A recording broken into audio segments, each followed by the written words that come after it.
కాసేపట్లో AP cabinet సమావేశం జరగబోతోంది. ముఖ్యమంత్రి చంద్రబాబు అధ్యక్షతన ఈ కేబినెట్ భేటీ కొనసాగనుంది. పలు కీలక అంశాలపై కేబినెట్ లో చర్చించనున్నారు. అసెంబ్లీ సమావేశాలపైన కూడా మంత్రివర్గం చర్చించనుంది.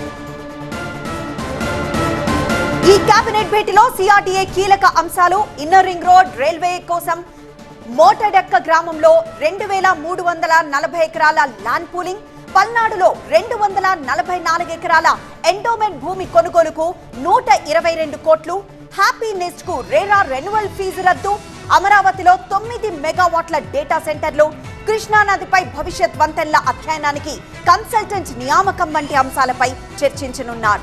ఈ నెల 3వ వారం నుంచి అసెంబ్లీ సెషన్ నిర్వహించే అంశం కూడా చర్చకొచ్చే అవకాశం ఉంది.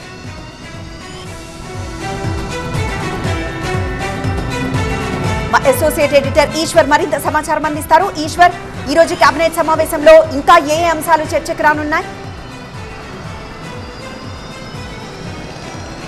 ఈరోజు కేబినెట్లో చాలా కీలకమైన మౌలిక రంగాలకు సంబంధించిన అంశాల మీద చర్చకు రాబోతున్నాయి. ప్రధానంగా అమరావతికి సంబంధించి క్వాంటమ్ వ్యాలీ ట్విన్ టవర్లకు సంబంధించి 1000 కోట్ల రూపాయలని శాంక్షన్ చేస్తూ పరిపాలన అనుమతిస్తూ వాటికి సంబంధించిన ఈ కేబినెట్ ఆమోదం తెలపబోతోంది. మరొక కీలకమైన హైకోర్టుకు సంబంధించి కూడా అంటే ఈ నిర్మాణాలను వేగవంతం చేసే ప్రక్రియలో అదనంగా 206 కోట్లను హైకోర్టు భవన నిర్మాణాలకు కేటాయిస్తూ వాటికి సంబంధించిన నిర్ణయం తీసుకోబోతుంది. అలాగే దిశా బిల్లుని గత ప్రభుత్వం దిశా బిల్లు తీసుకొచ్చింది మహిళల రక్షణ కోసం.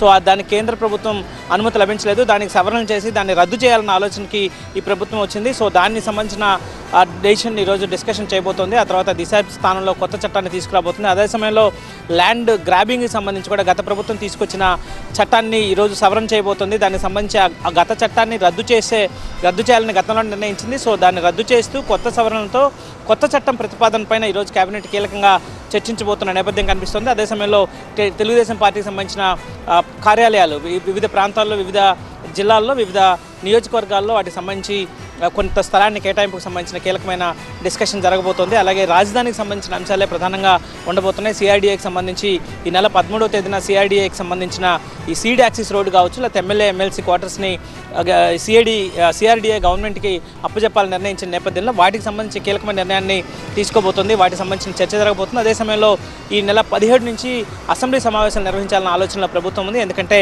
గతంలో మార్చి 24వ తేదీన సెషన్ జరిగింది. ఆ తర్వాత 6 నెలల లోపల మళ్ళీ ఖచ్చితంగా అసెంబ్లీ సెషన్ నిర్వహించాల్సిన అవసరం ఉంది. ఈ నెల 24 లోపల అసెంబ్లీ నిర్వహించాలి కాబట్టి 17వ తేదీ నుంచి 4 రోజుల పాటు అసెంబ్లీ నిర్వహించాలన్న ఒక ప్రపోజల్ ఉంది. దానిపైన కూడా కేబినెట్లో చర్చించి నిర్ణయం తీసుకోబోయే నేపథ్యం కనిపిస్తుంది. అదే సమయంలో విశాఖ ఎకనామిక్ రీజన్కి సంబంధించి నిన్న చాలా కీలకమైన సమీక్షను ముఖ్యమంత్రి నిర్వహించారు. దాంట్లో దాదాపుగా 9 లక్షల కోట్ల పెట్టుబడులు సమీకరించాలని వాటికి సంబంధించిన చర్చ జరిగింది. దానికి సంబంధించి కూడా ఈరోజు కేబినెట్లో చాలా కీలకమైన చర్చ జరగబోతుంది. ఆ తర్వాత వాటికి సంబంధించిన నిర్ణయం తీసుకునే అవకాశం ఉంది.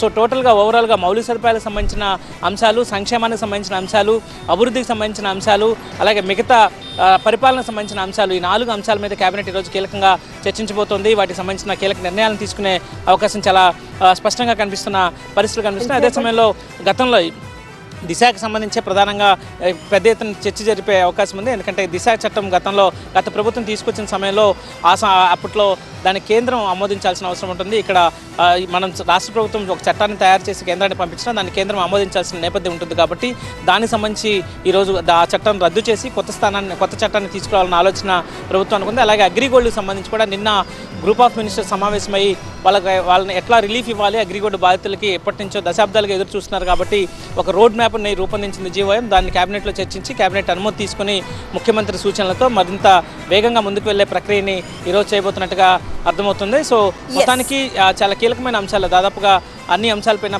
ప్రభుత్వం కేబినెట్ చర్చించి నిర్ణయం తీసుకునే అవకాశం కనిపిస్తుంది. ఎస్ ఈశ్వర్.